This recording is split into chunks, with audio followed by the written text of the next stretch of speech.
تنہائی۔ شیطان کا انسان پر سب سے زیادہ زور تب چلتا ہے جب وہ تنہا ہوتا ہے۔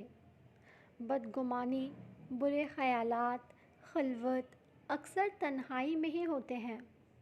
تنہائی کا ایمان سے بہت گہرا تعلق ہے۔ کیوں؟ کیونکہ جب ایک شخص اکیلا ہوتا ہے تب وہ کیا کرتا ہے، کیا سوچتا ہے، کیا دیکھتا ہے، یہ ساری باتیں اسے ڈیفائن کرتی ہیں۔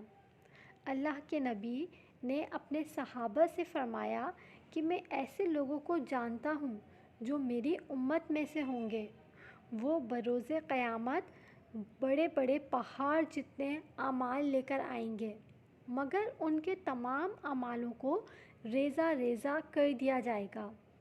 صحابہ نے عرض کیا، یا رسول اللہ صلی اللہ علیہ وآلہ وسلم، ہمیں ان لوگوں کی صفات بتائیں کہ وہ کون لوگ ہوں گے۔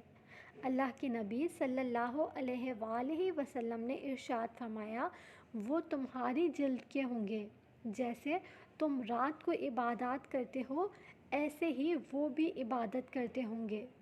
ان کے اعمال پہاڑوں جتنے ہوں گے، مگر جب وہ تنہا ہوتے ہوں گے تو اللہ کی حدود کو پامال کرتے ہوں گے، استغفر اللہ، تو اللہ تعالیٰ ان کے اعمال کو ضائع فرما دے گا۔ یہاں ہمیں یہ غور کرنے کی ضرورت ہے کہ ہماری تنہائیاں اللہ کی حدود کو پامال تو نہیں کرتی۔